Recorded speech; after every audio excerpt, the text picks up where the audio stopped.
satellite technologies, and cloud computing to provide advanced environmental analysis and precision engineering tools. Landscapes are constantly evolving, shaped by both nature and human activity. Understanding and monitoring these impacts is essential to preserving biodiversity.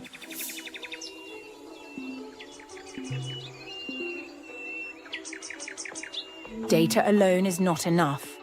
Human expertise makes the difference. The combination of IoT sensors, AI, and experts ensures that insights are accessible and usable by all stakeholders, supporting informed strategies. From assessment to regeneration, set targets, define action plans, and explore scenario analyses to align your business with environmental goals.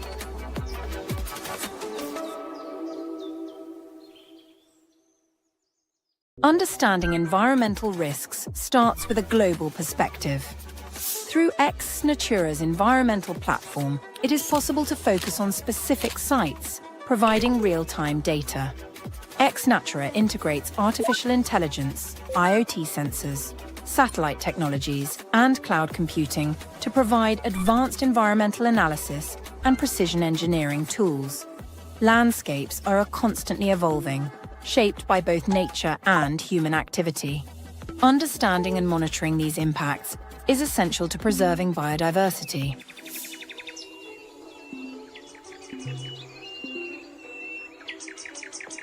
Data alone is not enough.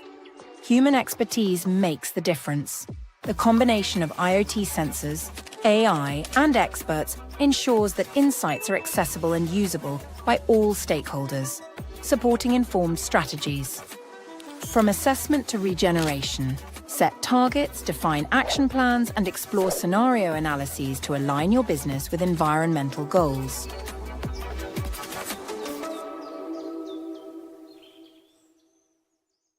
Understanding environmental risks starts with a global perspective. Through XNatura's environmental platform, it is possible to focus on specific sites, providing real-time data.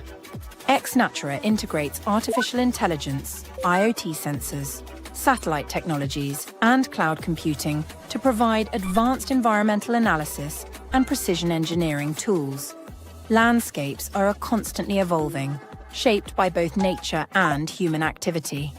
Understanding and monitoring these impacts is essential to preserving biodiversity.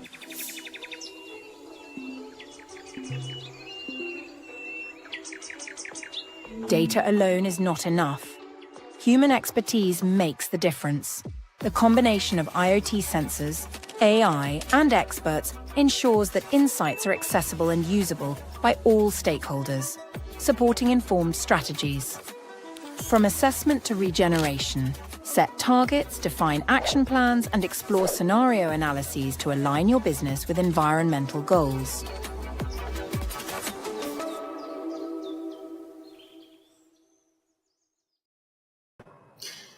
Okay, hello everyone. Thank you for being here. So now we can start. Today we are going to talk about nature and biodiversity, and in particular we're going to look at the on-field sensor, so ground data. But before that, we need to give you a news about Nature Credit. So today with me, I'm the head of sustainability through XNatura. Today with me, Giorgio Buzzarini, sustainability specialist, and our special guest, Chiara Di Cesare, head of sustainability and impact of Samontana. So if you want to hear what they have done with our sensor and the biodiversity strategy they have put in place, you will need to wait at least 40 minutes to hear about what they've done. So this is the lineup for today. So I'm going to give you a very, very brief introduction of us, what we do, and the news I was talking about on Nature Credit and this new standard. Then we're going to look at the platform and the platform benefits and the relationship between business and biodiversity. So since today we focus on sensor, we're going to deep dive, have a very, we're going to deep dive on the sensor. So we're going to look at the specific detail on spectrum, the IVTech, the polyX, the Birdie, and the camera trap. And our new, not really new, but enough new section on survey and sensors. Then we're going to have a brief demo, so where we're going to show you the sensor section, the case study of San Montana, as I said before, and how they're using those sensors. And the last 10 minutes, as usual, you're gonna have the possibility to ask questions, and we're gonna answer them. So there's the Q&A session. Of course, we can collect the question during the entire webinar. So if you have question during the webinar, you can put the question on the chat, but we're going to collect all of them and answer them at the end of the session. Okay. So who we are 3B. We are a company, a nature tech company that has developed a platform that is called XNatura. It's also our division that monitors biodiversity through technology. We are 60 people. Most of them work in our R&D section. The others are nature experts, so agronomists, entomologists, ecologists, and so on. We are mapping more than 1 million hectares all over the world, and we have more than 10,000 IoT devices that are monitoring biodiversity all over the world. We have more than 500 customers, and we, of course, do it not alone. We have many partners, research centers, and other institutional and scientific partners, among which the European Space Agency. We work with them, of course, for our satellite images for the platform. So XNatura is the Nature Intelligence division of 3B that focuses especially on technologies. We have different type of technologies that can collect data on biodiversity, of course, remote sensing, lab analysis, sensor, which are the one we are focusing today, and of course also on field survey. We work with whom? Especially companies in which sectors? Energy, real estate, infrastructure, agri-food, and production. But also we work with municipalities and natural parks to provide them natural data that they can use to make strategy, but also take decision on nature. So this is an important news on nature credits. So as you know, on July the 7th this year, 2025, the European Commission has released a new document. It's a roadmap on nature credit. So the goal here is to create a new market, a market on biodiversity credit. Nature credit is actually the same thing, in order to incentivize the investment of private companies, so private investments on nature.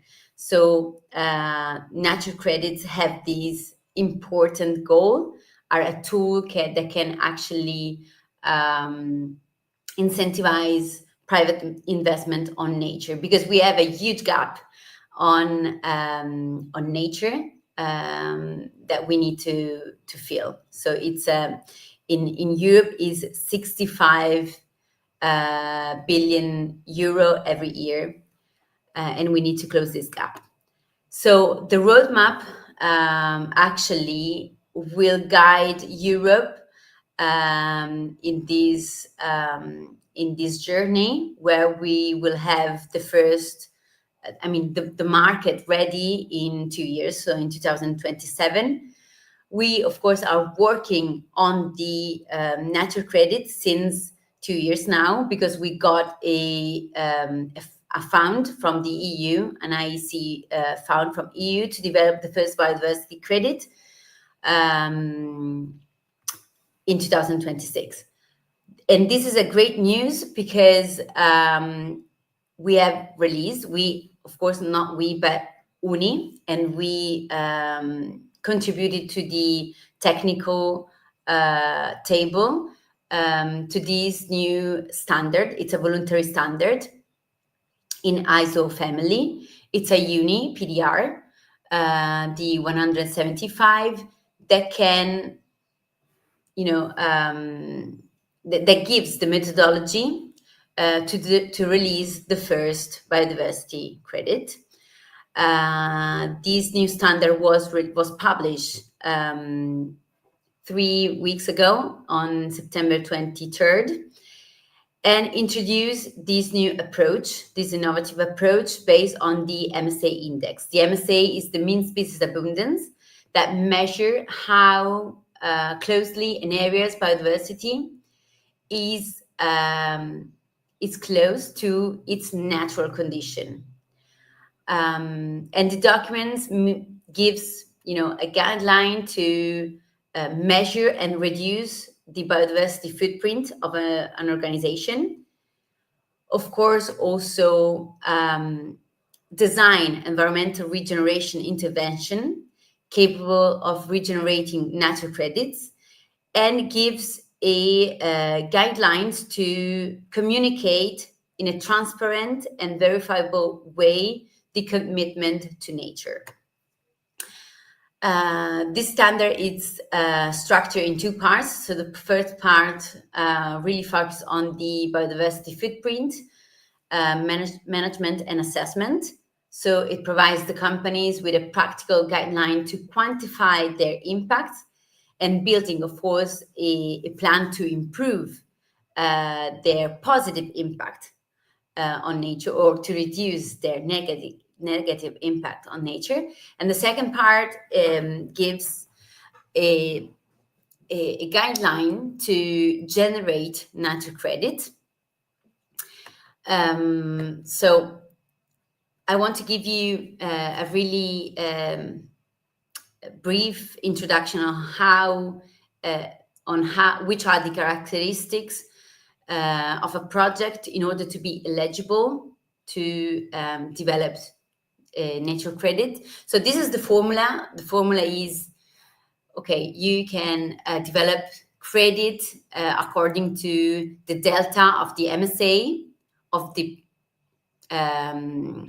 project we are regenerating, of course, per the hectares and the years of the project.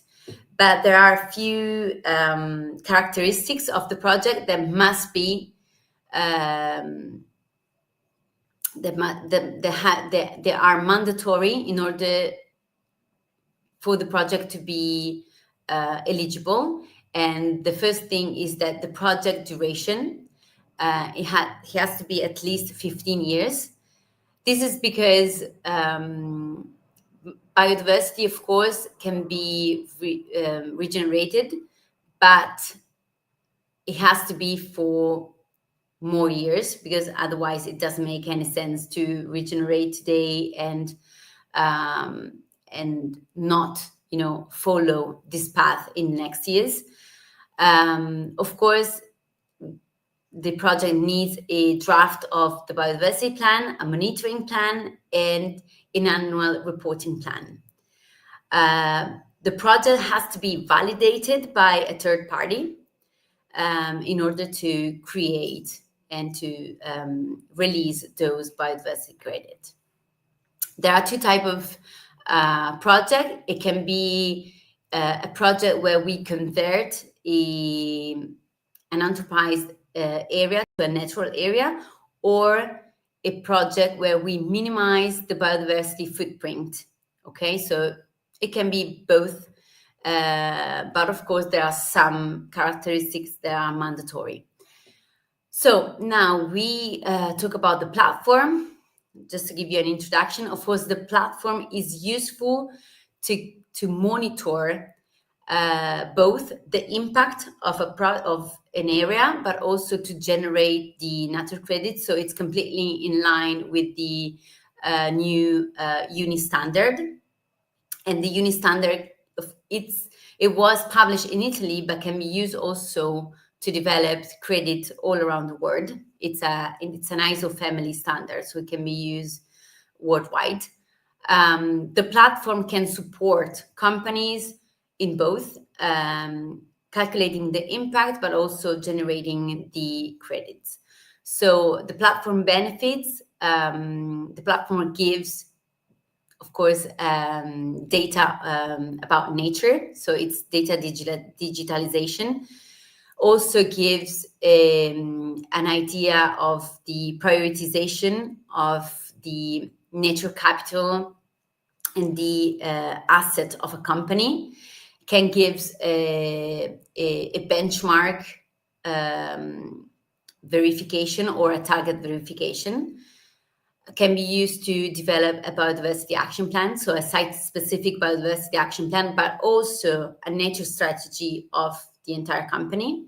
If we map all the asset of the company, can be used to create scenario analysis, can also be useful to support transparent communication, and can be used to integrate nature data into the sustainability reporting according to different standards. So TNFD, ESRS, SBTN. So the platform actually talks with different standards. Why we should focus on nature, because of course nature gives a lot to business. It's the 50% of the global GDP depends on ecosystem services. So we, as businesses, we should all be aware of that, and we should all be aware of the fact that we should invest on nature as a risk management, but also as an investment for the future. So the reason why we should care about nature are risk and dependencies. So business rely on nature, as I just said, but also is for investors. So investors now really care about nature, and they ask for nature-related risk, nature-related data before giving new funds. Also, it's a matter of client and consumers.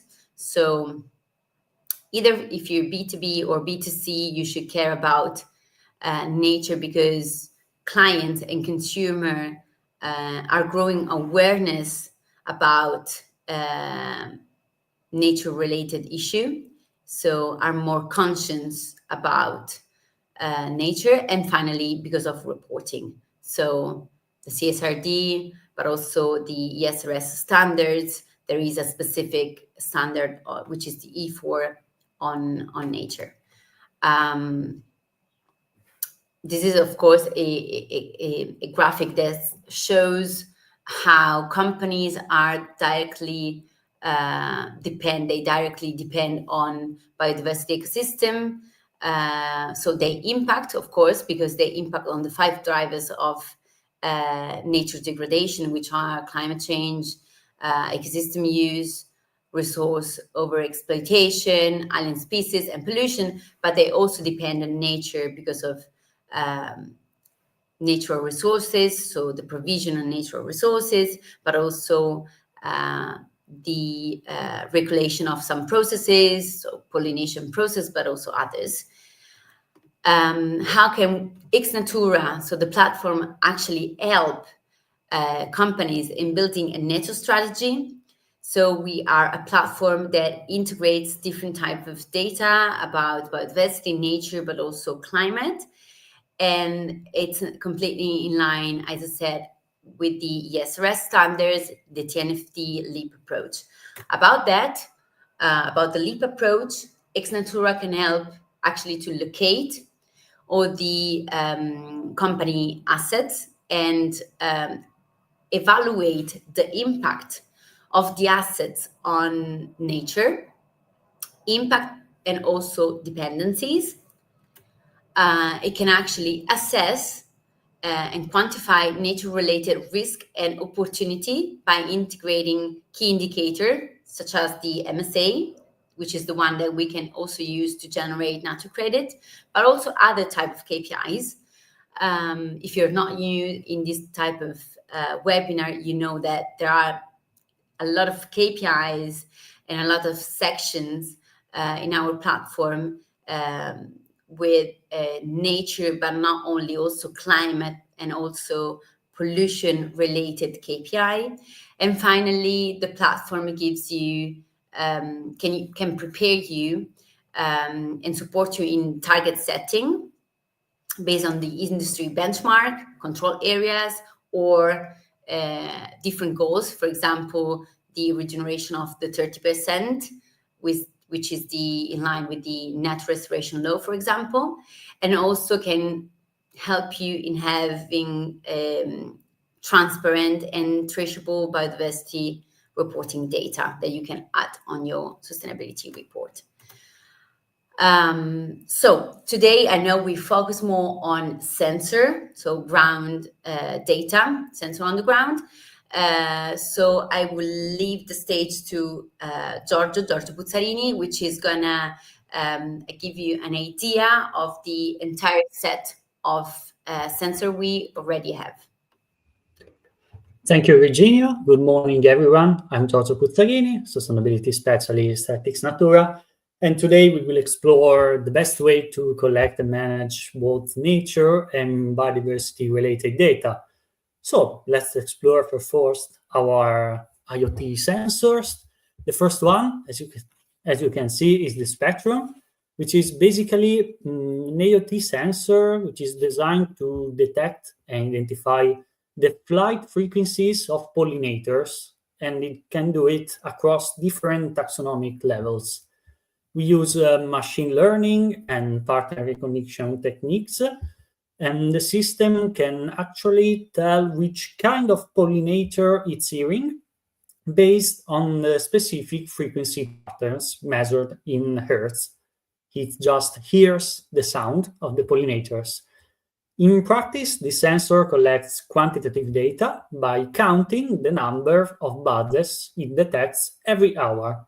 The recordings are made every hour for a total of 12 minutes during the day and 4 minutes during the night, just to capture how pollinator activity fluctuates throughout the entire day.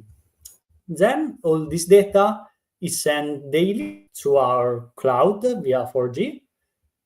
Those data are processed to estimate the biodiversity levels. So we use the pollinator abundance as an indicator of the overall biodiversity levels in the area. So next slide, we can see which are the main outputs of the analysis. The next slide, perfect. The first one, the key index, is the annual average abundance value calculated across all the devices. Then we can analyze also the weekly average abundance value and the annual average abundance value for each insect class, so for each cluster of pollinator, and for each group of installed device. So we can select one spectrum or just 2 or 3 spectrum. It depends how many devices we have. So in the next slide, we can see the key applications of the spectrum sensor. The first case, in my opinion, the most important one, is about agriculture, in particular regenerative. So by monitoring pollinators as key biodiversity indicators, as we saw, the farmers can get a clear picture of the ecosystem health and assess so the effectiveness of the regenerative practices in the field. So beyond that, this data could even be used in the future to support the generation of nature credits, as we saw before. Then, as a second use case, infrastructure projects, this kind of information translates into measurable biodiversity KPIs, which are becoming increasingly important for the environmental impact assessment in the sector, but also for the permitting procedures is really very crucial for the sector to perform most accurate monitoring of the field data. Then another case is related to CSR projects. Companies can install the sensors at the headquarters or in an industrial site to track the pollinator activity, showcasing how corporate regeneration activities can help CSR brand reputation and support also transparent sustainability reporting. In renewable energy projects, we can show in quantitative terms how these infrastructures can actually improve the local ecosystem condition. And then as a last case, we can use the spectrum also in urban green spaces, providing valuable insights into urban biodiversity for sure, and use that for community engagement too. So we pass to the HiveTech, which is another sensor, an IoT system capable of monitoring all the vital parameters of the bee colonies, so we can understand how to optimally manage the hive. We can reduce mortality and the stress of the bees, improve the animal welfare for sure, and analyze the nectar availability in the surrounding area too. So the device works continuously collecting and transmitting the data on key environmental parameters. We see temperature, weight, humidity, and sound directly from inside the hive. And there, our mathematical models built on this data detects the range of characteristics events which happen inside the colony, such as warming and the other you can see there.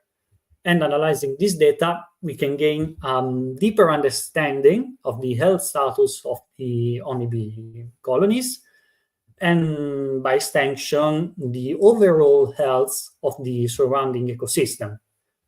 So in the next slide, we see that the analysis include, can we pass to the next slide? Thanks. We can see that the analysis includes the annual average honey production value, again, average across all the devices, and this is our key index. Very important, also the monthly average honey production value to understand across the year how it can change, and the average temperature, humidity, hive weight, and everything about the hive itself, which you can see on the right. So here, about the HiveTech, some use cases in the next slide are dedicated to agriculture, for sure. The HiveTech can help farmers better understand the pollination efficiency in the area and plans or the crop management using real-time data. And then again, in urban environment, the HiveTech supports urban beekeeping by monitoring colonies, and we can get more insights on urban biodiversity, and it can be used to support environmental education programs too. We use it also for honey production optimization. As we saw, the HiveTech delivers data on the nectar intake and the colony activity in general, so we can improve welfare and reduce the stress. So the next sensor is the PollX, which is capable of monitoring the environmental parameters related to the air quality, particularly the atmospheric particulate matter. The data collection here is carried out using a digital sensor that relies on laser technology. It monitors the density of PM2.5 and PM10 particles. The PollX usually is deployed in the polyhouse, which is a specially designed wooden shelter for the wild bees. And this provides a safe habitat for the bees, sure, and also can collect samples that can be analyzed on site in the lab, giving us more insight about the air quality and the pollinator activity too. In the next slide, we see that the analysis includes obviously the annual average PM2.5 and PM10 values across all the devices, which is the key index, monthly data, the number of days when the daily average of the PM10 value exceed the regulatory limit, which is very important, particularly in EU, where the regulation is very stringent in that, and then the annual and monthly average value for the different devices. So some use cases for the POLIX includes, again, urban biodiversity strategies. The POLIX collects local air quality data, providing insights for city planning and support pollinator-friendly initiatives, crucial for infrastructure and transportation hubs, since it is clearly fundamental to understand the air quality near highways and transport nodes in general, and for agricultural ecosystem assessment, in particular in areas where there is night dust or pesticide exposure. So it is very important to track the particulate matter there. So we have remained just 2 sensors to analyze. The IoT camera, which is an environmental surveillance tool, we can say, that brings together different technologies, 4K imaging, the 4G connectivity, and smart trap functionality.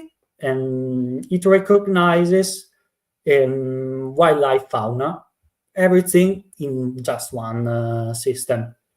It is designed for remote areas, so it doesn't require any Wi-Fi or electrical coverage, solar powered, equipped with a long-lasting battery. It works as a camera, so it uses infrared LEDs and rapid motion detection to capture the activity of the fauna without disturbing the wildlife. The most important part here, I think, it is the fact that Natura developed some visual recognition algorithms which can automatically identify the species at multiple taxonomic levels, to making it so a real powerful tool for biodiversity monitoring and ecological research too. So we want to see just the last sensor, the birdie, which is the bioacoustic sensor, which identifies bird species through their vocalization. It records 10 minutes of audio per hour, both day and night, storing the data into an internal memory card. Then we can upload all the data to the XNatura clouds, where the machine learning algorithms automatically identify the species again. So it is really relevant to provide quantitative data, specifically on migratory and protected birds. So some crucial use cases, which are valid for both the camera IoT and birdie sensors, are related surely to infrastructural projects, where it is crucial to monitor the wildlife presence around roads, railways, construction sites, airports, etc., and helping assess both the ecological impact, for sure, but guiding the mitigation planning, which is crucial here. Very important, in particular for the airports, is the birdie activity. It is really important to monitor the bird presence. It is essential for the safety of the airport. Then, in energy projects, both solar, wind, agrivoltaic installation, both birdie and camera traps are fundamental for supporting the coexistence with wildlife and managing the biodiversity planning of those projects. Then again, we can use it in urban spaces, but also in national parks to make better conservation activities, and it provides better continuous non-invasive monitoring of all types of wildlife. So we can pass analyzing the dedicated section in the platform to the survey and census. We can visualize, manage, upload all our one-proof data for a specific site. This section automatically integrates the observation deriving from Biodiversa, our app for recognizing both flora and fauna species, and iNaturalist too. And so with the XNatura platform, we can import also the historical data from past monitoring that maybe our company has already done in the past, or some organization, maybe statal organization, has done in last years. We can do it through single uploads, like single photo or video, or bulk uploads using CSV files. So now I want to go over and pass to the platform itself to show you how we can do it. So please, next slide, and then, okay, perfect. I'll show my screen. I'll just hand out my camera to avoid connection problems. Perfect. I want to start just giving you a very brief introduction of how the platform is structured. Here on the left, we see the overview, when we can just put a brief description of our company and our activities. We are in the monitoring part, where we can see the overview of all our sites in our supply chain. By clicking into one of those, we can go directly to the specific site section. And then we have also the regeneration part. Today, I want to show you all the features related to the sensors. So we'll go directly into the site. I already loaded for you. Okay, there we can see in the first layer, which is the map, all the sensors we have in the specific site. I'm going very rapidly to the sensor section. I want to show you that's very rapidly that the platform has many KPIs, just like the MSA, the land use, and many others. I can go over to cover it, just to go to the sensor measurement part. This is the section dedicated to all the sensors, specifically this one for the spectrum. You can find all the detected clusters in the area, and you can even listen to their sounds here. You can see that those are divided by the frequency in hertz. We could choose a specific spectrum, specific sensor, but also a specific period to analyze. And we can take a deeper look to the graph, to our data. There, it shows the average monthly trend for the number of registered pollinators in relation with temperature and precipitation in the area. We can even choose the time frame to analyze, monthly, yearly, etc. And it is also possible to download all this data in a CSV file that we can use for reporting or for internal activities. Again, we can choose the single spectrum and see the data for just one device. Okay, apart from the spectrum, I'll go to the surveillance census part. We are in a different site, dedicated to an highway. And here we can find all the ground truth data from different sensors. And can we load them? As we can say, we already performed some monitoring activities. Certainly, yes.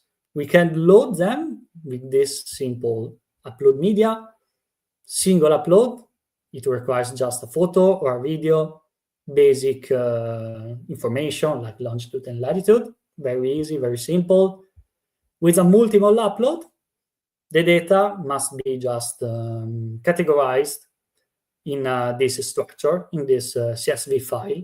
Again, you can download the template. It is very easy to complete it and then load all the data. Here we see some examples we already loaded. There are lots of different plant species which are recognized to our app, Biodiversa. I want to show you just some nice videos captured from the camera IoT. Here there are some wild boars, very nice capture in the night. And then I think it's very, very nice also the heron. Those are all passing zones for wildlife under the highway. And then the wolf, which is beautiful in my opinion. The same concept is can be applied not only to the camera trap, but also to Birdie. In this case, we won't have the video, but just the audio file. And we can recognize at a species level, as we can see. All those species are recognized by our sensors. So I just want to underline that we can see other different statistics. We can go back to the MSA, and we can really use a lot of tools with our platform. I just want to stress that everything can be edited by you with the help of the AI, with the help of our nature strategies, which can revise all the data. And all the KPIs and data you find in the platform have a source, which always you can find there, comments, statistics, etc. And you can always look at the source. So, all right, thank you so much for the attention. I hope I showed you the most interesting parts for the sensors management. And now I'll hand it back over to Virginia. Thank you. Okay, thank you, Giorgio. Now, as promised, those are some of the companies that work with us and that use some sensors. In some cases, sensors, and some others just the platform. But anyway, as you can see, they come from different sectors. So the agri-food sector, the energy sector, infrastructure, real estate, and production. So everyone must start dealing with nature. If you're a big company, also if you're a small company. So now we're gonna look at a specific case study, as I promised. In this case, we talk about the agri-food sector, since we have Samontana with us today. So I will include Chiara. Hello, Chiara. So if you can show the webcam and unmute you. So Samontana is actually using Spectrum for their almond code. Now, of course, she will lead us through the case study. But I think it's so useful because you can actually see how they have integrated the platform and the sensor in a project they had already on the pipeline. So for this, it's very useful. Okay, Chiara, do you hear us?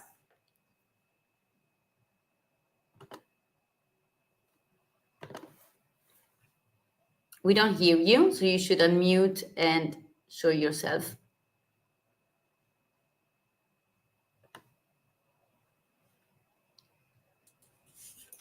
Okay. Hi, Virginia. Okay. So, okay, so I did a brief introduction. If you want to start. Yes. Hello. Hello, everyone. My name is Chiara Di Cesare, and I'm head of sustainability and impact in Samontana, Italia. I'm very happy to be here today. I'd like to share with you how Samontana, an Italian ice cream company, is trying to bring regeneration and biodiversity protection into the very heart of its business.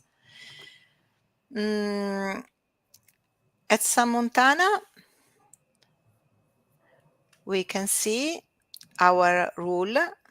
If you can see the last, okay, the next, perfect. The next slide. Our rule is going beyond profit. We want our business to create a positive impact, not only for our consumers and the community, but also for environment and the future generations. That's why we became a benefit corporation, which means that our business model is officially be built around generating benefits for people and the planet. This is the foundation of everything I share today, including our experience with what we call the Almond Code. Okay. I said we are a benefit corporation. Our journey into regeneration started with a very special product, Amando, an ice cream made with Sicilian almond milk. The next slide, I think, could explain what means for us to be a benefit corporation. These are our 5 goals.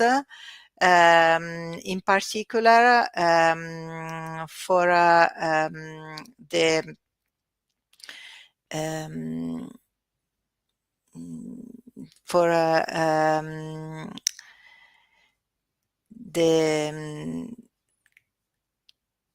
the third goal we can see in the next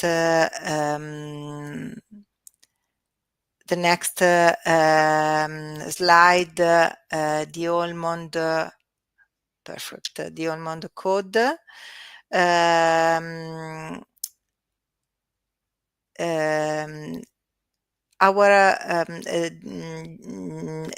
Our journey into regeneration started with this product, Amando.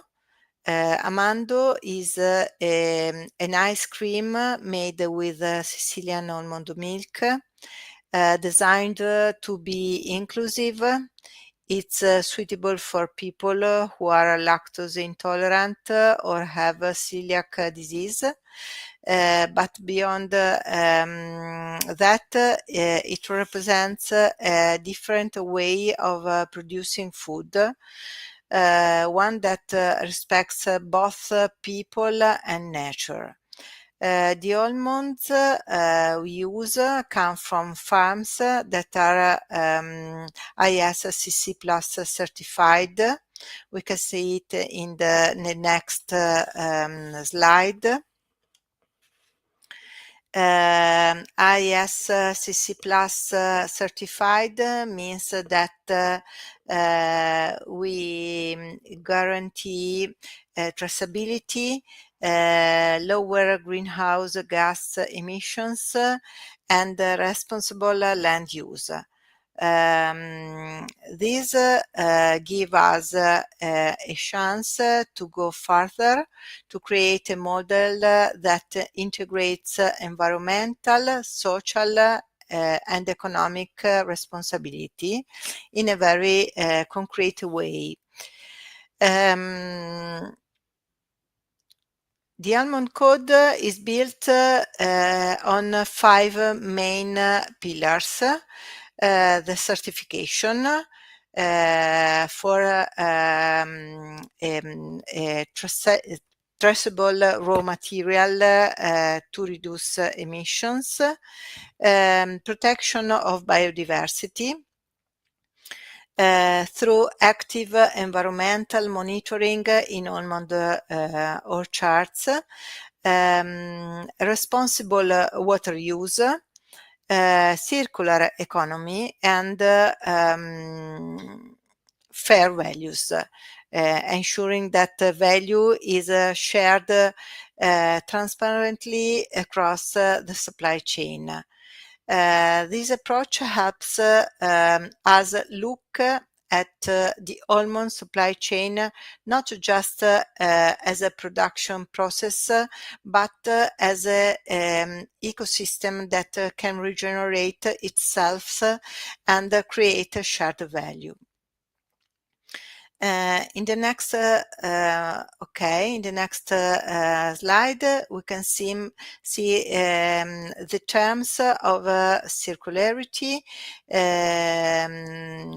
We monitor our material circularity index with the help of external partners, but also for example, almond shells are reused for energy and composting, while pruned branches are left of the ground to increase soil moisture. For example, we've reached an MCI of 0.7, a good result that shows how waste can actually become a resource. Looking at natural capital, our partner 3B conducted a biodiversity baseline study in a 44-hectare almond grove in Sicily. The land hasn't been disturbed for more than 20 years, and the almond trees are perfectly adapted to the local climate. They grow only with rainfall without irrigation. From a climate perspective, 18% of our energy already comes from renewable sources, and we use sustainable transportation. By choosing almond milk of cow's milk, we cut carbon emissions by about 26% over the product's life cycle. Finally, about education and well-being, these are also part of project. We created a dedicated website, the Almond Code, where we share data and best practices. Each product package includes a QR code, so consumers can access to life cycle assessment and see for themselves the impact behind their choices.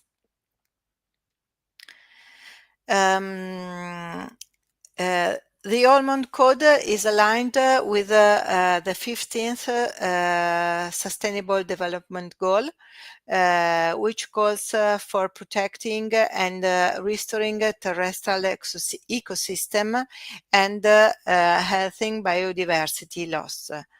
To do this, we introduce a quantitative monitoring system using remote sensing and IT sensors with 3B. These technologies collect continuous data about vegetation health, species diversity, and water presence in the orchards. From this data, we calculate three main biodiversity indicators: mean species abundance, pollinator abundance, and nectar potential. These help us measure how healthy and resilient the local ecosystem is, and how our agriculture practices affect it over time. This monitoring is part of a 3-year program. At the beginning, our goal is simply to maintain current standards, because that's the starting point for any regenerative processes. Over over time, the data we collect will allow us to define a biodiversity improvement plan, set measurable goals, and identify corrective actions where needed. In this way, we can make biodiversity protection a continuous science-based journey, not just a one-time certification. At the end of this first stage, we created a regenerative profile to summarize our progress. We evaluate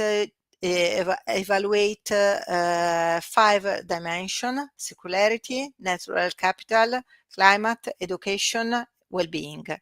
Our first results show strong performance in circularity and education, and we're now working to strengthen natural capital and well-being. It's a data-driving way to guide our next step toward deeper regeneration.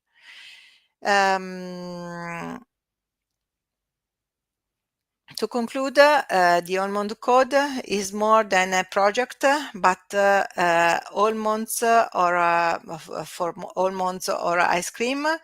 It's regeneration and biodiversity protection.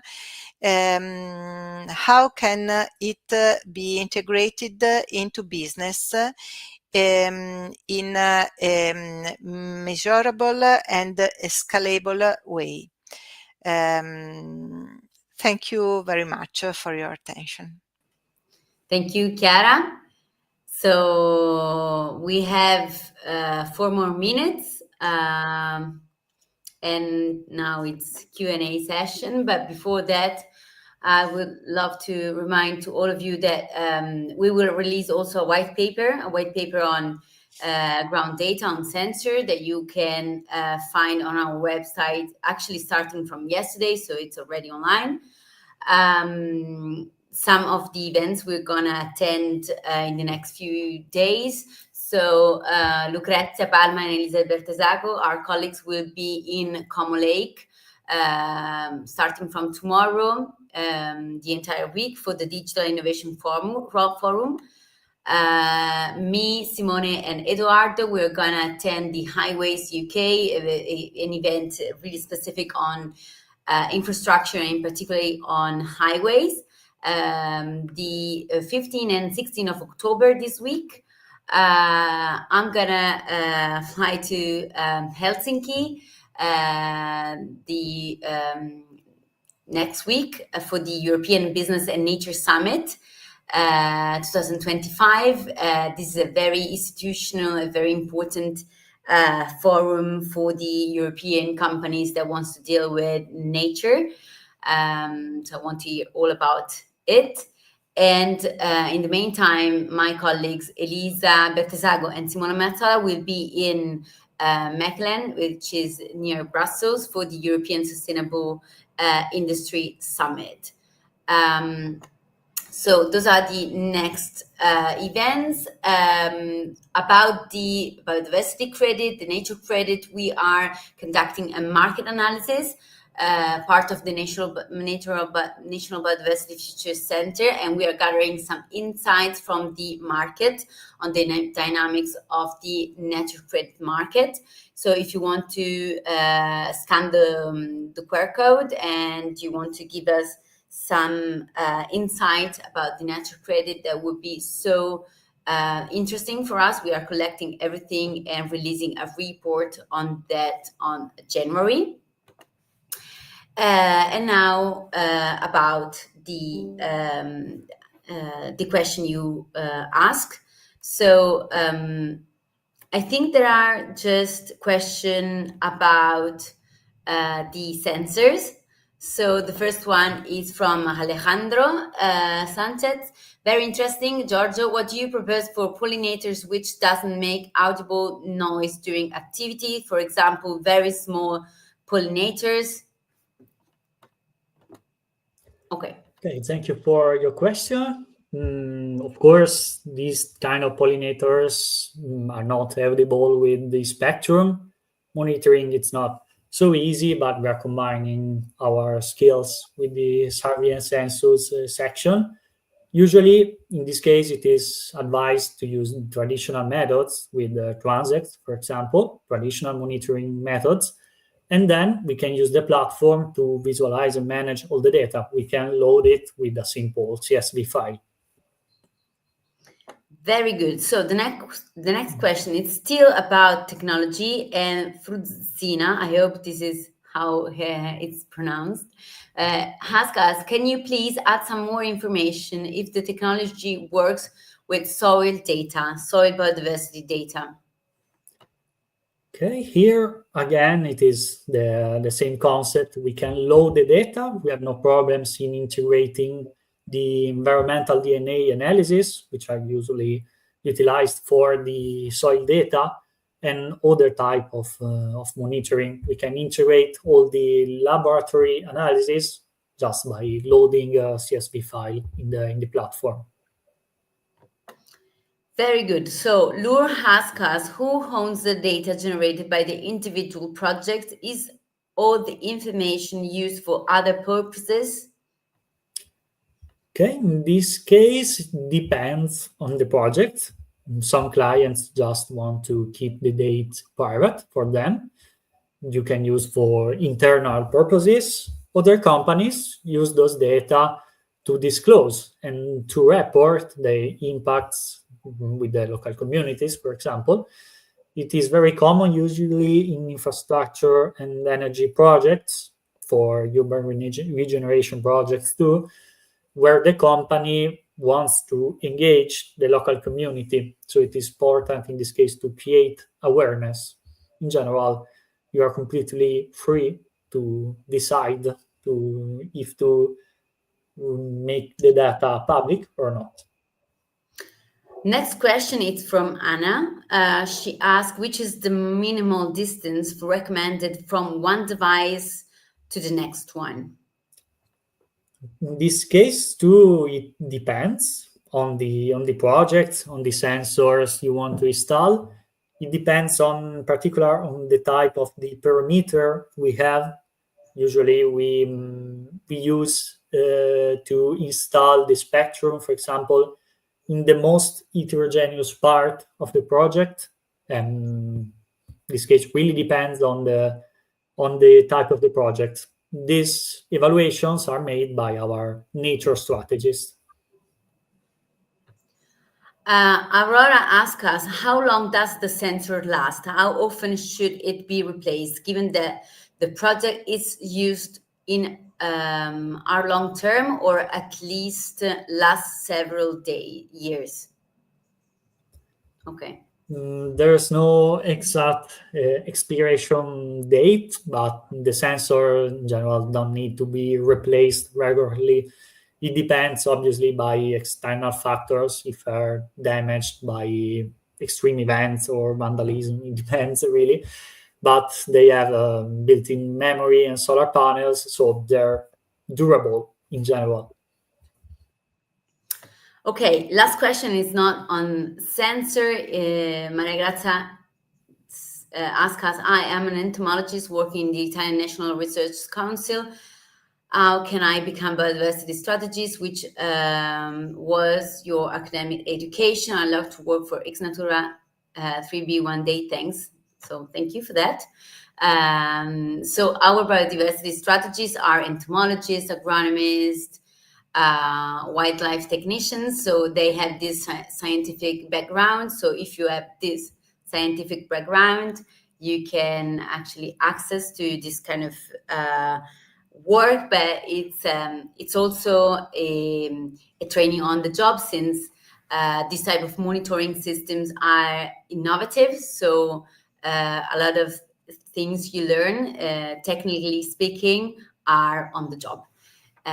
So feel free to look at our page, follow our page on LinkedIn, and watch once in a while if there are some job opportunities. Okay, I think we've done. Thank you so much for being here, actually, after 1 o'clock. There is actually one other question we may answer. Maria Gonzalez asking us, in Spain, we have a wide variety of pollinator. Are you able to distinguish between them, or is it the classification general? I can answer to that. So the pollinators, we don't get the species, we get the cluster, which is similar to the family. This is because it's quite difficult to get the species. Sometimes even entomologists having the individual just right in front of them, they have issue saying which species. But we can get the cluster, and this is enough to have the bio indicator of how much biodiversity in terms of pollination you have in one area. So it's already a good indication of biodiversity. Okay, so thank you so much again for following the webinar. If you want to be updated with all the news, the events, the release about us, you can join our Telegram channel. You have the QR code here. Thank you again to Chiara Di Cesare for joining us and for sharing the experience of Tramontana Italia with us. And just to say that our next webinar will be next month in November, and the specific sector in that case will be the mining sector. So if you're interested about that, just feel free to join also that webinar. Thank you so much. Bye. Understanding environmental risks starts with a global perspective. Through XNatura's environmental platform, it is possible to focus on specific sites, providing real-time data. XNatura integrates artificial intelligence, IoT sensors, satellite technologies, and cloud computing to provide advanced environmental analysis and precision engineering tools. Landscapes are constantly evolving, shaped by both nature and human activity. Understanding and monitoring these impacts is essential to preserving biodiversity.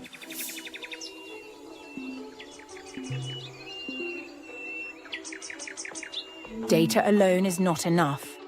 Human expertise makes the difference. The combination of IoT sensors, AI, and experts ensures that insights are accessible and usable by all stakeholders, supporting informed strategies. From assessment to regeneration, set targets, define action plans, and explore scenario analyses to align your business with environmental goals.